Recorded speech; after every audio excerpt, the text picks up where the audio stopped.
नमस्कार। अभी हमारे साथ हैं बीजेपी के वरिष्ठ नेता ओम माथुर जी, जो कि छत्तीसगढ़ के बीजेपी के प्रभारी भी हैं।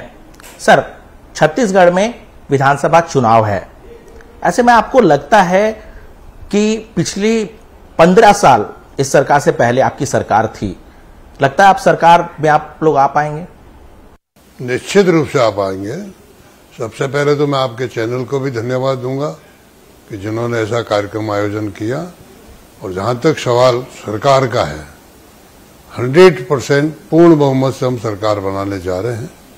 और जिस प्रकार से पार्टी की गतिविधियां बूथ स्तर से लगाकर प्रांत स्तर तक चल रही है और कार्यकर्ता ने जो गति पकड़ी है, हमारी पार्टी कार्यकर्ता आधारित पार्टी है। और 6 महीने से मैं जिस प्रकार से घूम रहा हूं, तो कोई ऐसा इशूज नहीं रहता जिसमें कार्यकर्ता इन्वॉल्व नहीं, और अच्छी संख्या में। और सबसे पहली बार देखा कि 15 साल सरकार के बाद वाली 4.5 साल की सरकार भी देख रहे हैं, तो जिस प्रकार से एक डेवलपमेंट रुका है और जो भ्रष्टाचार नीचे तक हुआ है, उससे निश्चित रूप से मेरा मानना है कि आने वाले चुनाव में भारतीय जनता पार्टी पूर्ण बहुमत से सरकार बनाने जा रही है। लेकिन आप भ्रष्टाचार की बात करते हैं, भूपेश बघेल तो कह रहे हैं कि आप लोगों ने जितने भ्रष्टाचार किए जब आपकी सरकार थी, मैं उनको चुनौती देता हूं। भूपेश बघेल जी स्वयं बैठे और मेरे किसी जिला स्तर के कार्यकर्ता को बिठा दे, बड़ा भी नहीं, कोई हमारे एक्स एमएलए को बिठा दे, वर्तमान एमएलए को बिठा दे, और वो डिबेट करे आप लोगों के सामने। मेरा उनसे सीधी सीधी चुनौती है कि किसी भी विषय पर 15 साल और ये 4.5 साल 5 साल होने जा रहे हैं, इनमें बैठे ना। कहने को तो देखिए, लोकतंत्र में हर एक को अपनी बात कहने का अधिकार है, इसलिए मैं उनकी बातों का रिएक्शन ही मैं कहता हूं, बैठो, चुनौती दो, आओ आमने सामने बैठो, एक एक विषय लो सामने। 15 साल में हमने क्या किया, आपने अभी 4.5 साल में क्या किया, और डेवलपमेंट हमने क्या किया, आपने कितना किया। आए मैदान में आए, कौन मना करता उनको। लेकिन कांग्रेस की तरफ से तो कहा जा रहा है कि भूपेश बघेल जो है वो साफ छवि के नेता है और उनकी तरह तो आपके पास चेहरा ही नहीं है। देखिए, हमारी पार्टी किसी एक चेहरा की मोहताज नहीं है। हमारी पार्टी सिस्टम की पार्टी है। हमारी पार्टी किसी एक जाति की पार्टी नहीं, किसी क्षेत्र की पार्टी नहीं, किसी एक नेता की पार्टी नहीं है। इस पार्टी को दुनिया की सबसे बड़ी पार्टी बनाई है तो हमारे भारतीय जनता पार्टी के लाखों लाखों कार्यकर्ताओं की तपस्या, त्याग और बलिदान ने बनाई है।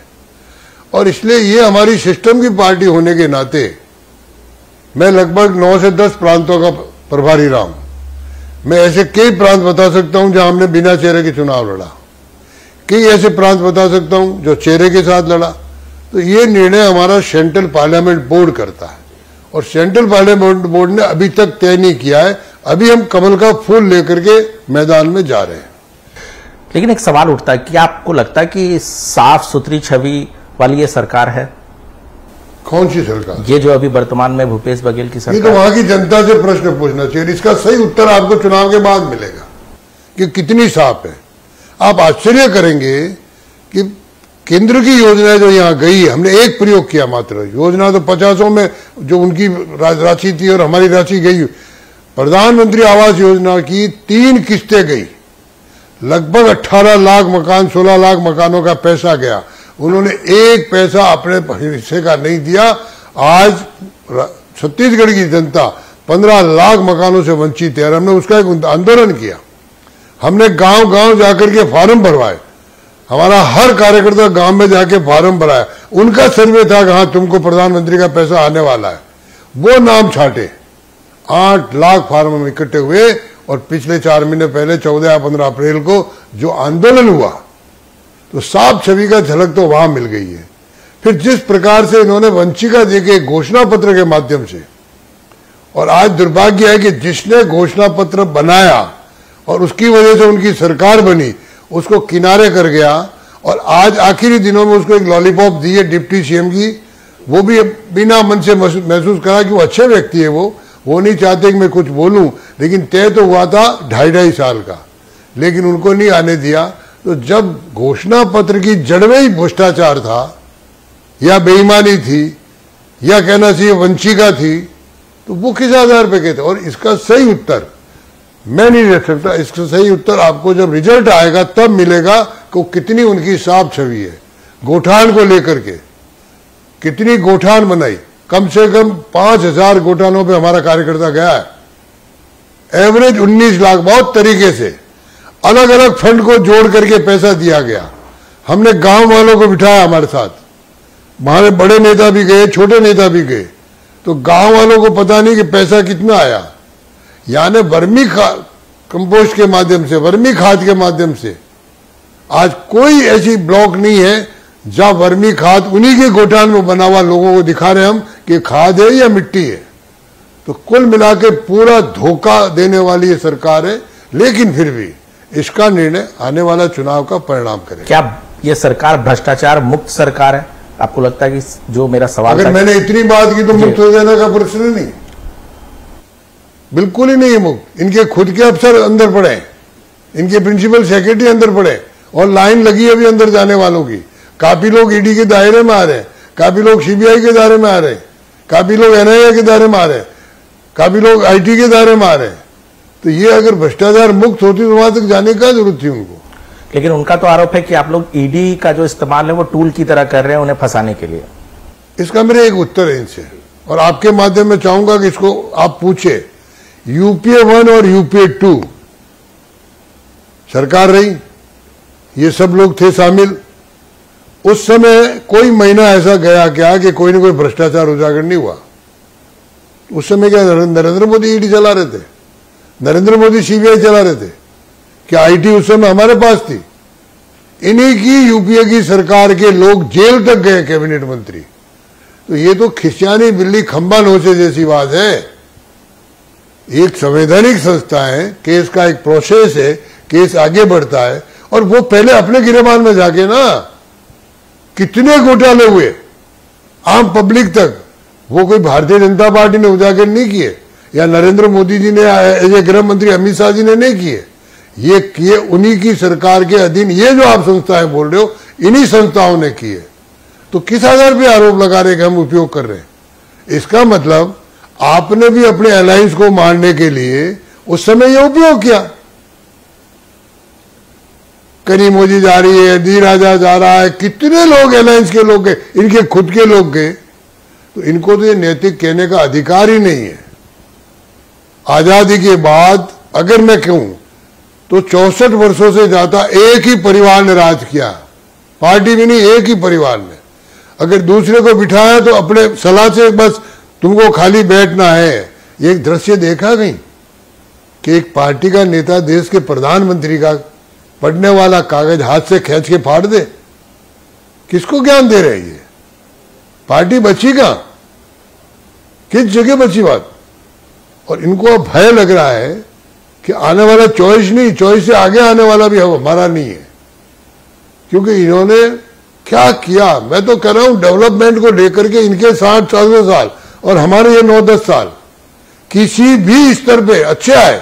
मैं आप चैनलों से भी आवेदन करूंगा, निवेदन करूंगा कि आप इसमें डिबेट कराओ सबकी कि अब आज देश कहां है और 64 साल देश कहां था। एक भिखारी के नाते, एक इन्फिनिटी कॉम्प्लेक्स के नाते, एक कुछ न कुछ मांगने के नाते जाता था। आज दुनिया मानने लगी है, आने वाले समय में भारत वर्ल्ड लीडर बनने जा रहा है। इसलिए ईडी और सीबीआई और ये जितने भी नाम ले रहे हैं, कृपा करके आप उनसे ये भी पूछे कि यूपीए 1 और यूपीए 2 में कौन थे? क्या उस समय भी नरेंद्र मोदी के अधीन थी या अमित शाह के अधीन ये सारी संस्थाएं थी? ये सारी संवैधानिक संस्थाएं। और मैं और कहता हूं, as a Narendra Modi CM, as a deputy HM Amit Shah, कितना इंट्रोगेट किया? हमने तो कोई आंदोलन नहीं किया।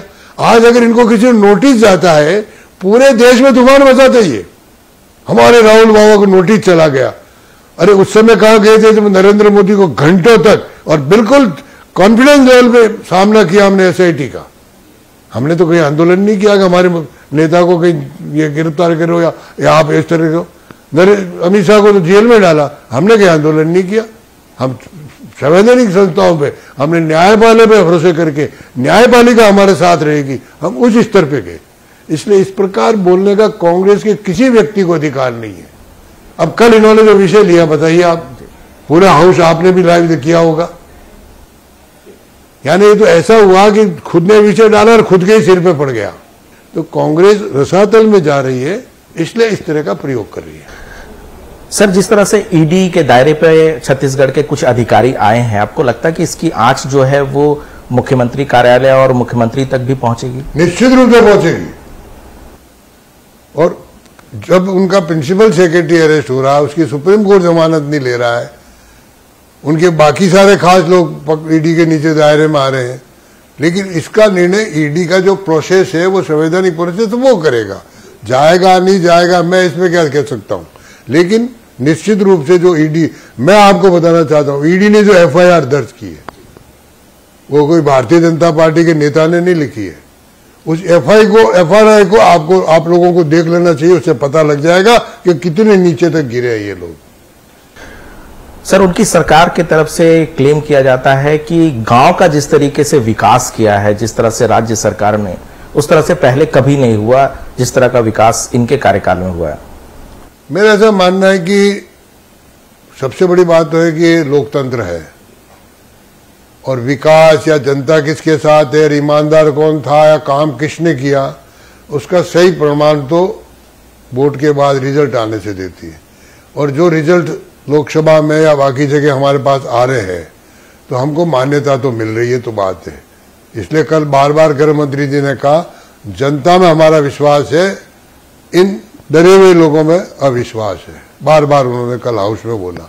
तो इसका निर्णय और विकास अगर किया है तो आज आप रोज सड़क दिखा रहे हो छत्तीसगढ़ की, लोकल चैनल कोई नहीं है जो गांव दिखा रहे हो। तुलना कर लीजिए कि 15 साल में हमने क्या किया, इन्होंने 4.5 साल में क्या किया, और उसका रिजल्ट आएगा। दिन भी बहुत कम बचे। सर, भूपेश बघेल का कहना है कि जिस तरह से पहले नक्सली हिंसा हुआ करती थी उसमें भारी कमी आई है और अब कुछ डिस्ट्रिक्ट में ही जो है वो नक्सली सीमित होकर मुझे लगता है कि नक्सली कमी कह दो या नक्सलवाद को किसी व्यक्ति विशेष को श्रेय नहीं लेना चाहिए। मैं अभी आपको तो मैं आंकड़े दे भी सकता हूं पिछले 15 सालों के और इस सालों के, लेकिन मैं न भूपेश पे आरोप लगा रहा हूं न किसी। ये ऐसी समस्या है देश में जिस समस्या के बारे में व्यक्ति से उठ के, पार्टी से उठ करके, ऊपर उठ करके इसको कैसे हल किया जाए उसकी चिंता करनी चाहिए। और उस चिंता करने में नेशनल लेवल पे भारतीय जनता पार्टी की सरकार पूरी ताकत से लगी है। और कल आपने देखा होगा इनको मौका मिलना चाहिए। कल बकायदा डेटाज आपको दिए गृह मंत्री जी ने कि मणिपुर में कब कब क्या क्या हुआ, आपके राज में क्या हुआ, किस किस के राज में हुआ, नेहरू जी से लगाकर इंदिरा जी के लगाकर सब। अच्छा नहीं होना चाहिए, हम अभी भी कहते, लेकिन जब आप आरोप लगा रहे हो तो मजबूरी में, इसलिए मैं इस विषय में डिटेल में कुछ नहीं कहूंगा। मैं ये कहूंगा कि पुराने आंकड़े भी देखने चाहिए, लेकिन ये जो नक्सल की समस्या है इस समस्या को न व्यक्ति से जोड़ना चाहिए, न मुख्यमंत्री रमन सिंह या भूपेश से जोड़ना चाहिए। इस समस्या को हम सब, जिस दिन मैं दंतेवाड़ा जाने वाला था उस दिन एक दिन पहले ही 8 जवानों को उन्होंने हत्याएं की, मैं यही मानूंगा, पूरी गाड़ी उड़ी। मैं भी उनके श्रद्धांजलि देने गया था, मुख्यमंत्री जी भी वहां थे, हम दोनों मिले भी हैं। मैंने उनसे कहा कि बड़ी भारी काम, आपको कोई काम हो तो एचएम के, उन्होंने कहा नहीं, एचएम ने मेरे से बात की है। मैंने कहा देखिए मेरा भी कहीं उपयोग करना चाहिए तो आप अपन दोनों मिलकर के इस काम को करेंगे, कभी भी आप मुझे कॉल कर सकते हो, अपन दिल्ली बैठेंगे, गृह मंत्री जी के साथ बैठेंगे। तो ये भावना होनी चाहिए। और नक्सलवादी समस्या पे आप आरोप लगा रहे हो मैंने कम किया और तूने ज्यादा किया, इससे बड़ा घटिया चरित्र क्या होगा बताइए आप। खाली लोगों के वोट के लिए देश चला रहा है क्या हमको? मेरे निर्णय से पहले दिया है कि मैं राजनीति करने के लिए नहीं देश चला रहा हूं। हम 2047 का चला रहे तो क्या 47 तक हम ही जिंदा रहने वाले हैं क्या? हम देश का विकास कैसे हो? पहला भाषण अगर प्रधानमंत्री ने संसद में दिया है तो उन्होंने कहा कि पूर्वांचल पूरा हमारा विकास अधूरा रहा, इसलिए मैं समान रूप से विकास कैसे हो वो मैं चिंता करूंगा। और ही नहीं, आदरणीय प्रधानमंत्री जी ने सरकार बनते ही गति शक्ति नाम से एक अलग से डिपार्टमेंट बनाया और हमने ऐसे कई प्रोजेक्ट जिसका शिलान्यास नेहरू जी ने किया था, इंदिरा जी ने किया था, हमने ये भाव नहीं रखा उन्होंने किया इसलिए छोड़ दें। मैं आपको कैन बेतवा का देना चाहता हूं, 45 साल पहले से पड़ा वो डंप हमने चालू किया, पैसा भी दिया, आज वो चालू भी हो गया, उसमें पानी भी आना शुरू हो गया। हमारा ये भाव रहना चाहिए, जनता हमें अगर चुनती है ना, देश के विकास के लिए चुनती है, मेरे विकास के लिए नहीं, मेरे परिवार के विकास के लिए नहीं, मेरी पार्टी के विकास के लिए नहीं।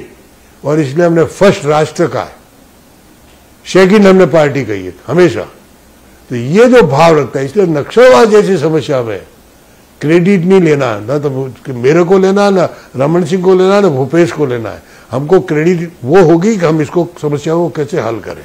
आप कह रहे हैं कि नक्सलवाद पर राजनीति नहीं होनी चाहिए, लेकिन भूपेश बघेल कह रहे हैं कि नक्सलवादियों के नाम पर आपने वहां आदिवासियों पर कार्रवाई की जब आपकी सरकार थी। देखिए, वो कुछ भी करे, भूपेश, पहले तो मैं, आप हर विषय भूपेश से पूछ रहे हो, तो मैं भूपेश में अधिक ज्यादा बोलना भी नहीं चाहता। और मेरा एक स्वभाव है, मुझे 45 साल हो गए प्रत्यक्ष राजनीति करते। मैंने राजनीति में एक स्वच्छता रखी है, बिलो दी बेल्ट नहीं बोलना। तो भूपेश क्या बोलते क्या नहीं बोलते, मैं इस डिबेट में ज्यादा नहीं पढ़ता हूं। और इसका सीधा उत्तर है कि जनता उत्तर देती है, हमने क्या किया क्या नहीं किया। वो तो आज भी कह रहे हैं कि उस समय की घटना घटी जब कांग्रेस के सारे सज्जन गए एक साथ, वो क्या अच्छी घटना थी क्या? उसको क्या बीजेपी ने जानबूझ के किया क्या? तो ये इन चीजों को क्या उत्तर देना है? वे एक प्रश्न का, कल मैं कहूंगा मैं जाने वाला था दत्तेवाड़ा, इसलिए भूपेश बघेल ने योजनाबद्ध तरीके से गाड़ी मरवा दिया जवानों को। मैंने ये नहीं कहा, मैं खुद गया वहां, श्रद्धांजलि देकर आया जवानों को। ये भाव मैं कहता हूं, इन्होंने लगा कि पूरा राष्ट्र कुछ नहीं है, हमारा परिवार, मेरी पार्टी, और प्रेशर है ऊपर से प्रेशर है कि हमको इतना कलेक्शन करके देना हर महीने, मजबूरी है, इसलिए उसको आरती उतारनी पड़ेगी है। और मैं कहता हूं, अगर वो इतना ईमानदार है और इतनी अच्छी सरकार चला रहा है, तो भाई तू डर क्यों रहे हो? तुम्हारी सरकार अगर जनता दोबारा आ रही है तो आएगी, इसमें क्या है? हम तो बड़ी मुश्किल से 60 सालों के बाद अभी आने लगे, तुम ही आते रहे भाई। तो इसमें उसको डर क्यों लग रहा? मुझे तो ये पता है, मैं जाऊंगा तो भी वो कोई ना कोई कमेंट करेंगे, आदरपूर्वक कमेंट करते हैं। 4.5 साल पार्टी हुई, अब आए इतने बुजुर्ग व्यक्ति, सीनियर व्यक्ति, ये क्या करेंगे? भाई कुछ करेंगे, मैं करूंगा, मेरी पार्टी का काम मैं करूंगा, तू तेरी पार्टी काम करो, आप अपनी पार्टी काम करो। तो ये उनका इंफीरियरिटी कॉम्प्लेक्स बोलता है। और इसलिए उनको किसी ने, मुझे भी पूछा प्रेस ने, उन्होंने जैसे ही मैं जाना होना तो कुछ परिवर्तन किए, तो मैंने उत्तर दिया उनको, मैं जहां भय होता है वहां परिवर्तन होता है। तो मेरे जाने के बाद उन्होंने कुछ बहुत परिवर्तन किए, मैं मेरी बात नहीं कह रहा हूं, लेकिन काफी पार्टी में वगैरह व्यवस्थाओं में परिवर्तन किए, तो कहीं ना कहीं भय पैदा है। और वो इतने कॉन्फिडेंस में है, तो फिर हमारी चिंता क्यों करे? वो अपनी पार्टी का काम करे, जो काम रुके वो उसको पूरा करे, और आवे जीत के दोबारा। जनता है, जनता जनार्दन है। आपको नहीं लगता कि 2.5 साल का एक एग्रीमेंट था, और विधानसभा चुनाव से ठीक पहले जिस तरह से उप मुख्यमंत्री बनाया गया टीएस सिंहदेव को, ये भय उनको सता रहा है कि कहीं? मैं कहता हूं हर जगह उनके पास भय है। और अभी आप 2 महीने देखिए, बहुत परिवर्तन होने वाले हैं वहां। और मैं ये सार्वजनिक वहां भी बोल चुका हूं, इतना भयग्रस्त हो गए वो कि पता नहीं हम रह पाएंगे कि नहीं रह पाएंगे। इसलिए मंत्रिमंडल में परिवर्तन, यहां से उठा के वहां रखना, वहां से उठा के वहां रखना, एक सी कुर्सी बदल के उसकी जगह रखना, वो कुर्सी बदल के उसकी जगह रखना, और बाबा को अंतिम में जाकर के टीएस बाबा साहब को डिप्टी सीएम बनाना। उनके खुद के आपने स्टेटमेंट बाद में देख लिए हैं, लेकिन मैं मानता हूं वो जिस पार्टी से बंधे उस पार्टी में जो पार्टी कहेगी करते रहेंगे, अच्छी बात है उनकी, मैं इसकी प्रशंसा भी करता हूं कि 2.5 साल कुछ नहीं देने के बाद भी डिप्टी सीएम को ऐसी कोई संवैधानिक पोस्ट नहीं है। सर, आखिरी सवाल, बीजेपी किन किन मुद्दों को सामने रख करके इस चुनाव में जा रही है जिससे लगता है कि आपको फिर से सत्ता हासिल हो जाएगी? नंबर 1 भूपेश सरकार का भ्रष्टाचार, नंबर 2 विकास का बिल्कुल रुक जाना, नंबर 3 समाज जीवन का कोई ऐसा अंग नहीं। आप आश्चर्य करेंगे, मेरे ख्याल से मैंने नहीं देखा जिस प्रकार से नंग प्रदर्शन हुआ है, कितनी पीड़ा होगी उनको। कौन सा ऐसा सेक्टर है कर्मचारियों का जो हड़ताल पे नहीं बैठा है? क्या क्या वादे किए, शराबबंदी का वादा क्या किया, सब वादा, कोई दिन ऐसा छूटता वहां कोई नहीं हुई घटना, तो उसके जो विकास अवरुद्ध करना। तीसरा हमने जो 15 साल किया विकास वो लेके जाना। और चौथा सबसे बड़ा वादा जो हम हर घर को राहत दिए, भारतीय जनता पार्टी ने कोई योजना लागू की न केंद्रीय योजना तो हमने डिवीजन करके नहीं की है कि ये इस घर में जाएगी, इस घर में नहीं जाएगी। हमारा झंडा लगा तो वही वहां राशन जाएगा, हमारा झंडा लगा तो ही उज्ज्वला जाएगी, हमारा झंडा लगा तो ही ये डबल मकान बनेगा। और इसने जो भ्रष्टाचार किया है, केंद्रीय योजनाओं को रोक करके, नाम बदल करके योजनाओं किया है, उसको उजागर। तो केंद्र की योजनाएं, आदरणीय मोदी जी का नेतृत्व, वहां का भ्रष्टाचार और 5 साल में जो विकास को अवरुद्ध रहा है। एक छत्तीसगढ़ जिस प्रकार से मैं कहता हूं सबसे संपन्न प्रदेश है, प्राकृतिक संपदा इतनी जबरदस्त वहां, मिनरल माइंस के आधार भंडार, छत्तीसगढ़ एक मॉडल पूरे देश में बनने के जा रहा था, उसको रोका है। उस रोकने को लेकर के हम ये विषय लेके जनता के बीच में जाएंगे। सर, आपने समय निकाला, बहुत बहुत धन्यवाद। आपका भी बहुत धन्यवाद, बहुत बहुत आभार। धन्यवाद।